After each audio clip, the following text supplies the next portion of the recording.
Together as a church, we are connecting people to Jesus and each other.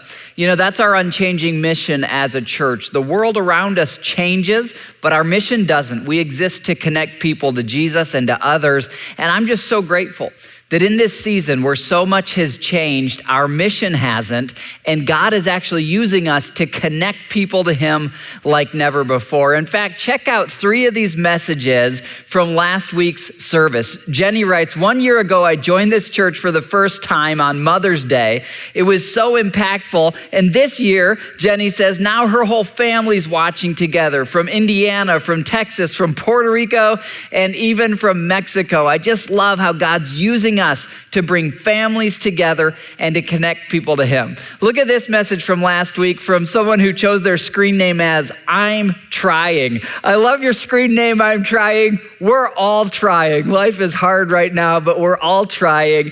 And 5th Sunday watching, hopefully you're 6th now from Crawfordsville. We're just thrilled to have you with us. Look at this message from Andy. These ones make my day. We're getting these every weekend, by the way. Andy said, I haven't been to church for almost 25 years, but one of you invited Andy. Way to go. Keep inviting you guys. And Andy, you're welcome with us every weekend.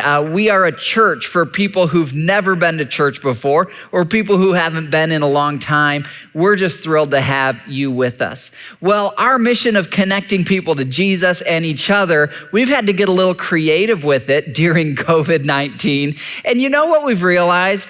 When life is difficult, when life doesn't go as planned, it actually creates an opportunity to trust God and an opportunity for creativity. I saw a viral video this last week of someone who got a little bit creative to show love by visiting his mom on Mother's Day. And even though he couldn't give her a normal hug, check out what he does. That's like it's summertime. I know. Got you some wallpaper and flyers from Mother's Day. Paper and flyers. Yep. We'll leave them right here. All right, there's those flower pots. Oh, thanks. Here, put this. You got you something else? Well, you said you. After you do, oh, look there. Mother's Day. Toilet paper, too. You said you was missing people and can't wait to get hugged. So I got this. Here's that. I got it. Hey, there's some more.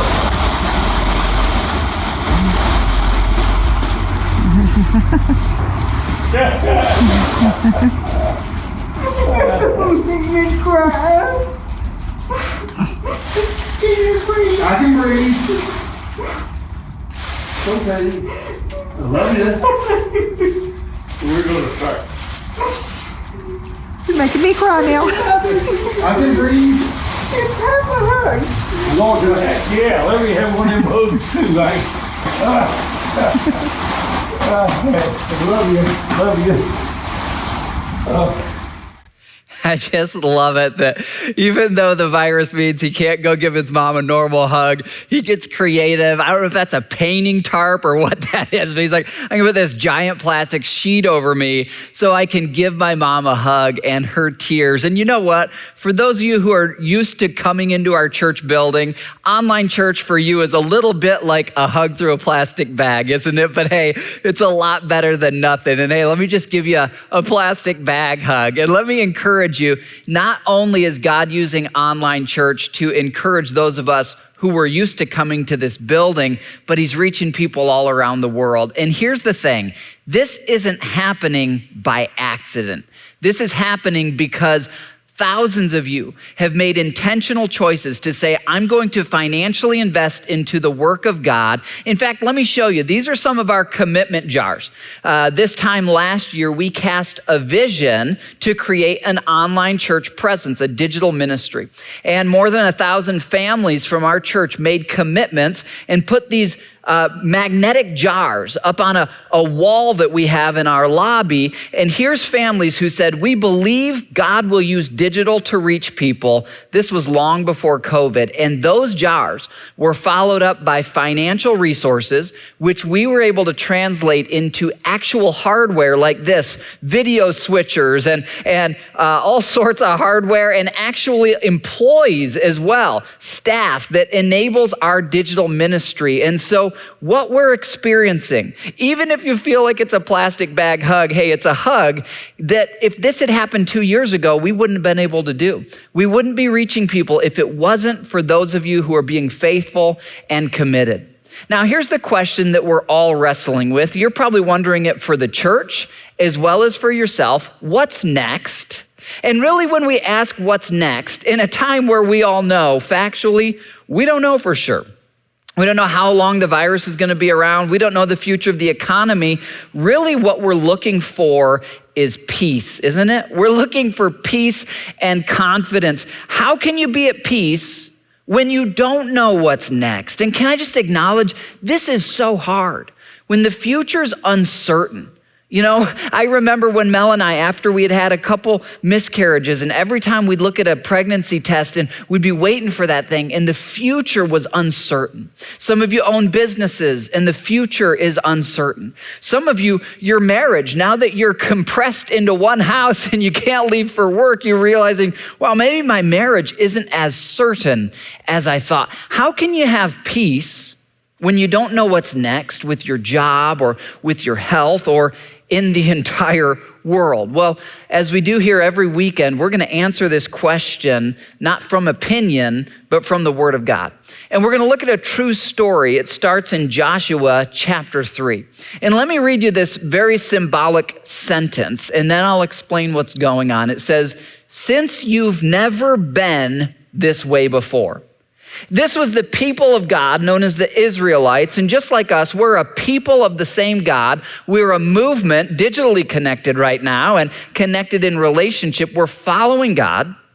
And God says to his people, you've never traveled through the kind of terrain that I'm about to take you through. So you can't trust in your past experience. You can't trust in your common sense. You can't trust in yourself. You're just going to have to fully depend on me. And isn't that where we are right now? God's saying, I've got something great for you in the future, because you know what was ahead for the people of God was something called the promised land. These people, their parents had been slaves in Egypt. They've lived as wanderers and travelers in the desert. They've never had a structural house or a home. They've kind of been vagrants their entire life. God has a land that's, quote, flowing with milk and honey. There's all sorts of livestock and all sorts of food, and they're going to be able to build homes and build cities. But to get there, they're going to have to go through a way they've never been through before. And right now, every single one of us, aren't we going through a way we've never been through before? And God, in this time, wants you and me to experience that he's faithful. You know, it's when we go through something we've never been through before that we experience the faithfulness of God. When everything's fine and the future seems certain, we can say we believe in God, but it's when the future's uncertain, when things don't seem fine, that we have the greatest opportunity to experience God's presence and really to see his power. You see, it's because the people are going to go through something they've never been through before that they're going to experience God in a way they've never experienced him before. Now, here in Joshua 3, the people are right up against this geographic boundary that is separating them from their promised future. And this boundary was called the Jordan River. The river was at high tide. If it was the ocean, it's a river, and it's called harvest season. The river is overflowing its banks. And the people, they've got families with kids and livestock. This is about 1 million people, and they can't cross this river. And God says, you haven't done something like this before. You've never crossed a river like this as a whole nation. And here's the thing, on the other side of this river, the people know that there are giants. They had sent scouts ahead and they knew there's these giants with fortified cities and we don't have great weapons. We don't know what we would do. And God's telling them, you've got to trust me to cross the river. And then once you get across, you got to trust that I'm going to fight for you and I'm going to provide for you. You know, got to tell you, as your brother, as a lead pastor, when I look back over the last 2 months and I realize that, man, if COVID-19 had happened 10 years ago or even 2 years ago, we wouldn't have been able to cross that river. But because of our online ministry, it might be a little uncomfortable. Maybe our feet have gotten wet, but we've been able to cross the river and we've been able to bring every family with us. I got to sit down this last week with 2 of our elders and we spent some time just reflecting on God's faithfulness as he brought us across the Jordan River. Go ahead and have a listen of our conversation. Well, hey, church, I want to welcome you to a really special part of our facility. And first, let me introduce the chairman of our board, Greg Hauswald, Harvey Klein, one of our elders who have helped guide this church through transition and now through 2.5 years of really seeing God do miracles. And we're sitting in front of a wall of magnetic jars. Each one represents a family that made a commitment 1 year ago in our Greater Things vision. They made a commitment to financially prioritize the work of God, to give to the work of God first. And that vision includes continuing all the ministries of our church, the missionaries we support around the world, the facility that we have here, raising our next generation. And it also included what seemed like an outrageous vision a year ago to create a digital ministry, an online campus, an opportunity for people who can't come into our building to connect with God. And Greg and Harvey and I, we're just sitting here reflecting on God's providence, how good God is, that he gave us a vision as elders to really prepare the way for digital ministry. We didn't know the future, that because of COVID, we would have to, for more than 2 months, do all of church online. We didn't know that a year ago. But now we look back and we just see God's faithfulness in incredible ways. So thank you to all of you who've made this happen.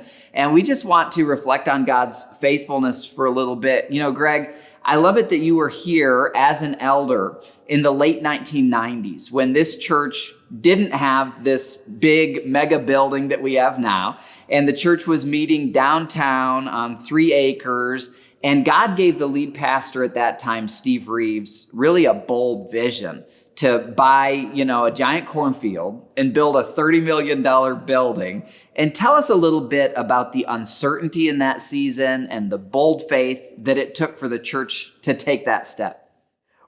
Well, it took, the process actually started, I think, in the early 90s as discussion was beginning to take place about property and a move at some point in the future. And that evolved over time, and we actually acquired some property and then traded it for another piece of property and eventually ended up with the 90 acres that we purchased here.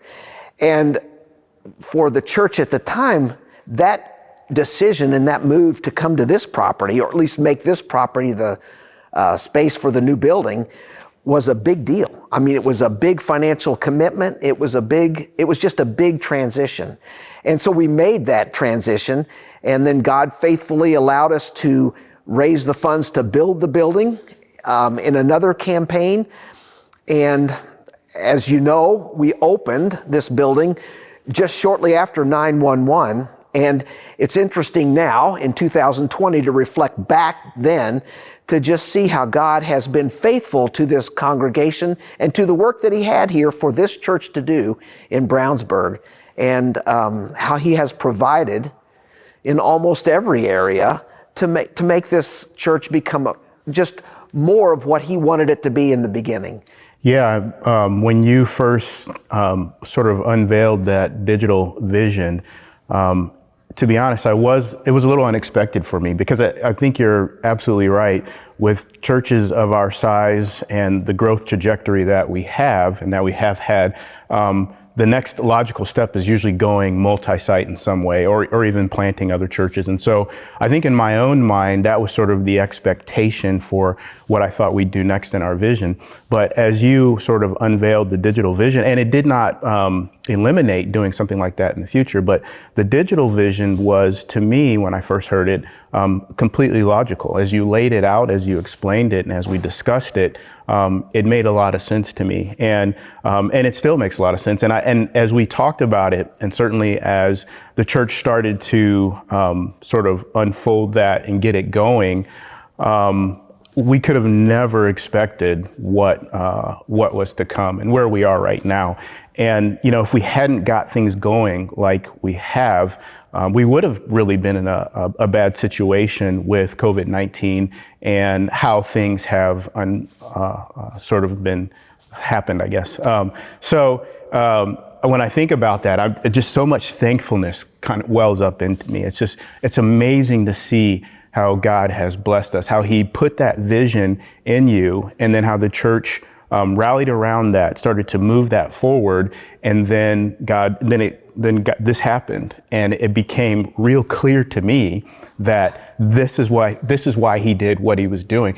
And it doesn't mean that this is the only reason that he did that. I'm sure there are other reasons down the road for why He started us down this road, and I'm excited to see what He has planned. But just sitting here right now in this moment in time, it really gives me goosebumps to think about the fact that He said, do this. We were faithful. And He said, you're in an excellent position for what is happening and what's going to happen. And so, it's just been amazing to see that and to think about that.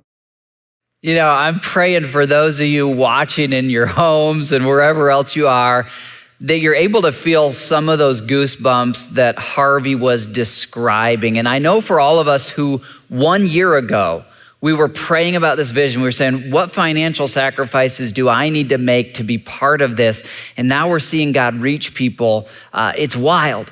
And you know what we see when we look all the way back to God parting the Red Sea, to where we are today, to the history of this church, which this church survived through the Civil War, through World War I, through the Great Depression, through World War II. We see that the people are always temporary on earth. We won't be here forever, but God is eternal. He's the true hero of the story. And where your future is uncertain, what I can tell you this is that God is certainly there and God is certainly good. Now, the question for you is, will you experience His goodness? Will you get to be part of Him doing a miracle? And the answer to that question is up to you in your free will. You see, if you say, I don't really have faith, I don't want to step out boldly and join God in anything, then guess what? You'll hear stories of miracles, but you won't be in the middle of them. It's when you step out and you say, God, I'll have a bold faith and I'll follow you, you get your feet wet, that's when you actually experience the miracles from the unchanging God who is certain, even when our future's uncertain. Listen to this in Joshua chapter 4. It says, the Lord your God dried up the Jordan River right before your eyes. A generation got to experience this. They had grown up hearing about how God parted the Red Sea for their parents. It says, until you were all across, every family of our church has crossed with us into this digital reality. And then it says, just as He did at the Red Sea. Now, someday we'll meet in this building again, and I can't wait for that day. But God has provided for this season, just like in the generation before us, God provided this facility. The first time I read this, I thought of Steve Reeves, the lead pastor who was here before me, a true Moses, man of God leader.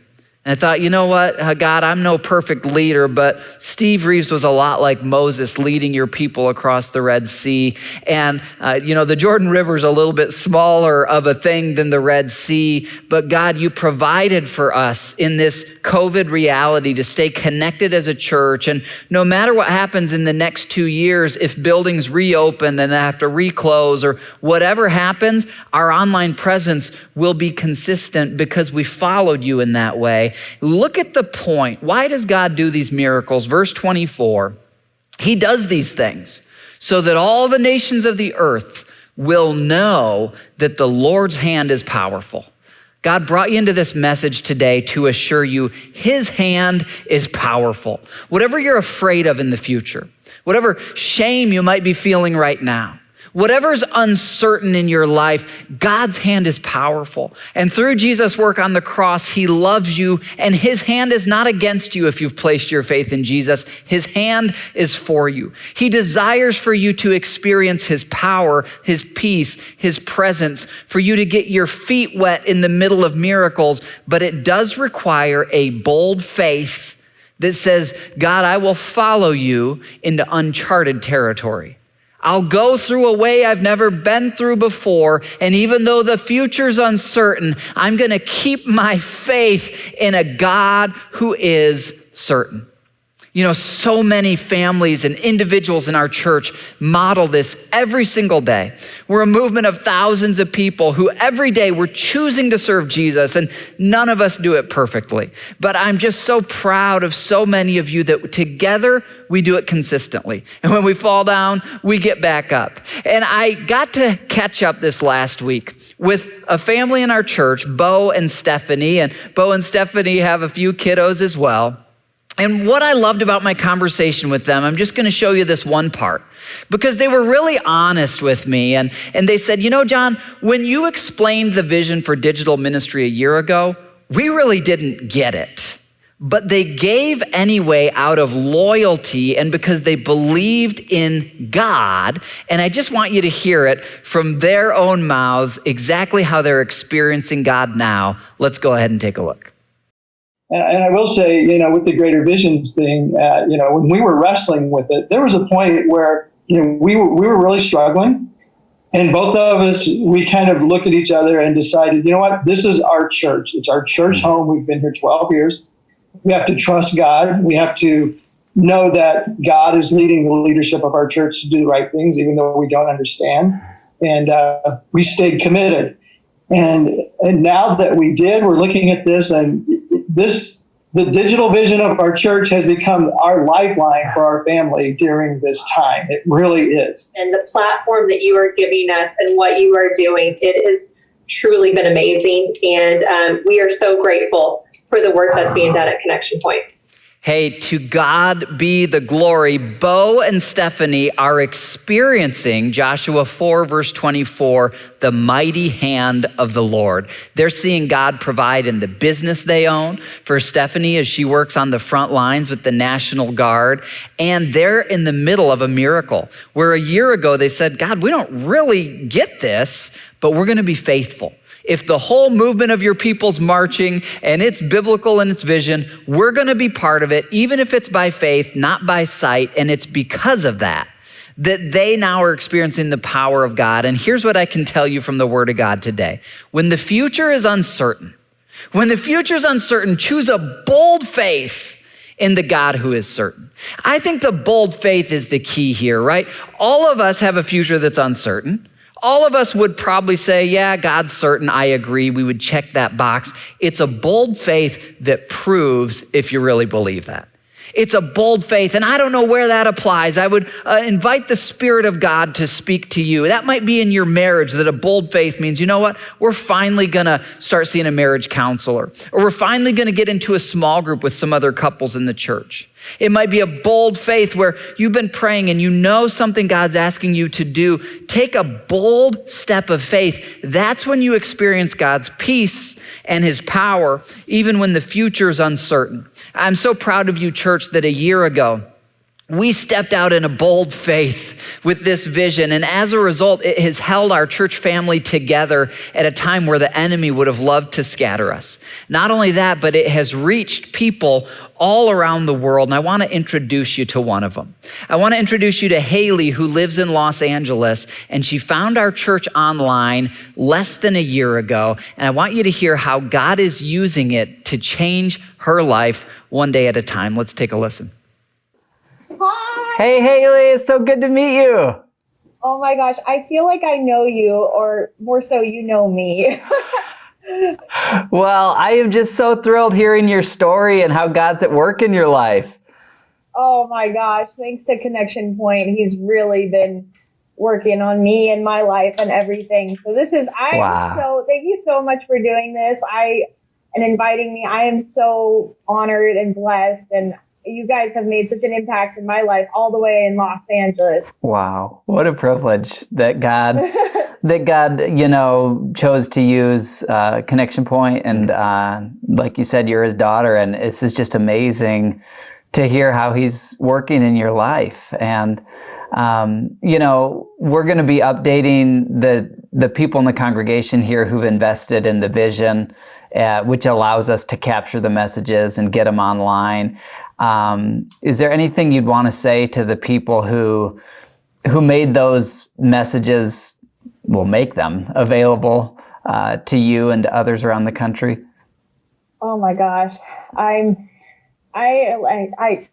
told myself I would not cry. I put makeup on, but it just, I think it really saved me from going to a very, very dark place. I listened to many, there was a point where I was listening to 8 different pastors, 8 different churches across the country. Yeah. And those all kind of highlighted what I needed to work on and who I was, and I needed to grow. But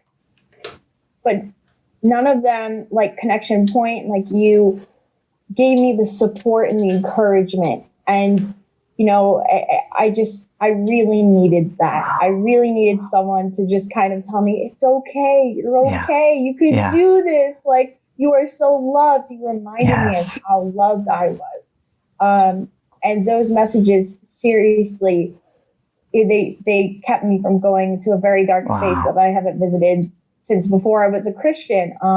As someone who did try to take her own life when I was 19, I know the deepest depths of darkness, and this kept me from revisiting from where I've rebuilt from. So, and that's why I had to reach out to you. I had to be like, hey, I'm going to sound like a total nut job, and I'm going to just be a total fangirl right now, but I have to let you know what you guys have done for me, from all the way from Indiana. Just on the podcast app, all because I typed in shame and regrets Christian podcast. Yes. There's and I've been hooked ever since. And I truly feel like you guys lifted me up without even knowing it. And I'm so tremendously thankful. I really am. Haley is one of thousands of people who God is reaching because of you.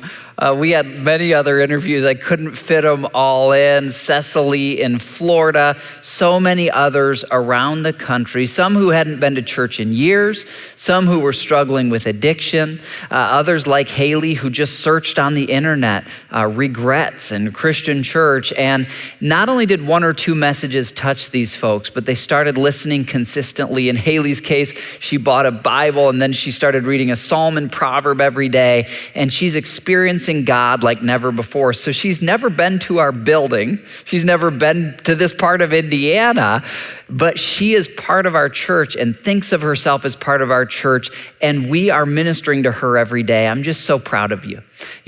This weekend, a year ago, we put up a map in the lobby, and we gave you some Greater Things symbol stickers, and we said, would you put a sticker on the part of the country where you have a loved one, the part of the country where you want to see someone come to Christ? And I want to show you those stickers, and now I want to show you where our viewers have been just since COVID. So these yellow dots are our viewers, not even for the last year. There'd be a lot more if we did for the last year, but just in the 2 months since COVID, every one of these yellow dots represents a regular viewer who's experiencing God. And I just love how much these dots line up with the stickers where you guys are praying, God is working. And look at that, a bunch of stickers and dots right there where Haley lives in Los Angeles. We can celebrate this weekend. I hope no matter what's going on in the rest of your life, that you can just celebrate God's at work in the world, and he's at work in the church family that you call home. You know, after the Israelites crossed the Jordan River, they created a monument. We have a monument here. It's that wall that the elders and I were in front of when we did our interview. And I want to show you a picture of one of these magnetic jars. If you made a commitment last year, we've got your jar on the wall here. If you weren't able to make a commitment last year, maybe you weren't part of our movement or you didn't understand what it was about, you can make a commitment and join in with us today. And here's what we're going to do as a monument. For all of you who committed last year, we're going to send you another jar. We'll keep the one here on the wall with your name on it, but we're going to send you another one that you can put on your refrigerator or you can put it somewhere meaningful in your home so that as we continue in this vision, you'll have a visual reminder. And those of you who join in with us and you say, I want to be part of this, we'll write your name on a jar that we put on our commitment wall, and then we'll also send you one so that you have a monument as well. You know, it's so interesting. After God's people, he takes them through the Red Sea miraculously. And then he takes them to the Jordan River. And again, I would say our Red Sea moment was when Steve Reeves led this church to build this building. Our Jordan River moment, I believe our feet are still wet. We just crossed it with digital, and we'll be back in the building again one day, but we're going to keep doing digital. Guess what happened next? The walls of Jericho. Jericho's this huge fortified city. God's people could never overcome it on their own. And he tells them something that sounds almost bizarre. He says, march around it 6 times. And on the 7th day, march around it 7 times. And then shout really loud and the walls will just collapse. That sounds like the most bizarre thing, right? And when God calls you to a bold step of faith, it might not make sense. It might sound bizarre. But listen to this in Hebrews 11, verse 30. It was by faith that the people of Israel, not just Joshua, not just the leaders, but the people of Israel marched around Jericho for 7 days. Now, if you've studied the scriptures much, you know that 7 is a symbolic number in the Bible. It's the number of completion. And so the point of this is they marched that vision to completion. They obeyed God in the bold step of faith to completion. And then they shouted when it made no sense, and the walls came crashing down. I got to talk a little bit with Greg and Harvey about this idea of us continuing to march together, believing that the same God who took us through the Red Sea and the Jordan River, he now has walls that he wants to tumble down. And it's going to happen if we all march together by faith to completion. Let's listen to the conversation. You know, that story talking about the Israelites walking around Jericho. Put yourself in their shoes. And Joshua says, well, we're going to march around this wall or these walls 7 times. And then we're going to shout and we're going to blow trumpets. And God's going to take care of it. We're kind of there, you know. We don't exactly know what this is going to look like and how it's all going to come to fruition. But they were faithful. And I think it challenges us then to be faithful to God and trust him in the results. Yeah, I really like connecting what we're going through to that story. And as you talk about the walls of Jericho, I think about all the different walls of Jericho that really exist in all this. You know, as we're going forward in digital, the way it looks now versus the way it's going to look, in a way, could be thought of as a wall of Jericho. Certainly talking about the strongholds of evil in people's lives, those can be considered walls of Jericho. And then the part that we have, which is being obedient to God, being faithful to what he calls us to do, even if it doesn't make sense to us. And I think a lot of times that's where I know in my own life where I kind of get hung up is when I'm called to do something that doesn't necessarily make sense to me, but I know I have to be faithful to that. And when thinking about the story of Jericho and how the Israelites were faithful to that and they were obedient and they marched around to completion, the result. And so for us, we have that same promise of result if we faithfully obey, even when it doesn't make sense. You know, the people of God, like Harvey said, they had to march in unity to completion. And that's what this next year is about for us. We can't predict everything that will happen with COVID or anything else, but we can predict that our God is certain and he will be faithful. And here's what's next for us. We will practice bold faith, believing that God will remove walls. I don't know for you what wall you want to see fall down. Maybe it's a wall of debt. Maybe it's a wall of addiction that you feel enslaved in. Maybe it's the walls that are separating people from God. I don't know what wall it is, but here's what I know. We will march together. We're going to keep marching together this thing. We're going to march it all the way to completion. And how do we do that? We do it by marching our vision to completion in unity. You know, what's amazing about the crossing of the Jordan River and the walls of Jericho is that God didn't just call the leaders to do it, he called the people to do it. And I can tell you for a fact, your elders and your staff and I, we're more committed to this vision than ever. We're gonna keep connecting people to Jesus and each other right here in Brownsburg, in Hendricks County, in central Indiana. Of course, we're always gonna do it right here, and also through digital, and also with our next generation. We are more committed than ever. We're financially more committed than ever. We're giving our lives to this thing. We wake up every morning believing there's a reward in heaven for all of us who invest everything we've got into the work of God. And I'm so proud of you as a church that we have been marching in unity. We've crossed the Jordan River together. Now keep marching with us around the walls of Jericho. We've done a couple laps and we've got some to go over the course of this next year. Let me tell you a true story about a family in our church. 1 year ago, when we gave the vision, they said, we've never made a financial commitment to a church before. And here's the thing, their future was entirely uncertain. They knew they'd be changing jobs. They didn't even know what their income would be, but they made a commitment in bold faith, and now they're experiencing God like never before. Take a listen. I remember doing the math on the connection, you know, the card, and we discussed it, and I was like, this is a crazy number, you know, like, and at the time there was a lot of uncertainty in my husband's job. I only worked part-time then. So we knew at the end of that season I was going to be leaving racing. So we knew that I was going to be having a career change. We didn't know what the future was going to hold. But we just felt that it was right to make that commitment and try to stick to it as best we could. I know, Amy, you had sent me that picture of the brick wall that you guys drew up. And so is each of those bricks a time that you guys make one of your gifts in your commitment? Each brick represents a certain dollar amount. So every time we give, we just fill in a brick for that X amount of dollars. I love it. When I got that email from you, that visual, I just love it. So it was, it wasn't like we had something lined up. We knew how much I was going to make. It was just, we knew I was going to change careers and we didn't know how much I was going to make, what I would be doing. You know. My hours were actually cut at the end of last year as well.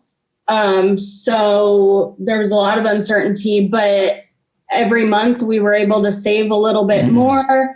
And it's, you know, we had always heard that when you really fully commit to tithing, that can happen. You know, you become better stewards of your resources. And we really saw that. So going into COVID, we were able to be a lot more prepared than we would have typically been.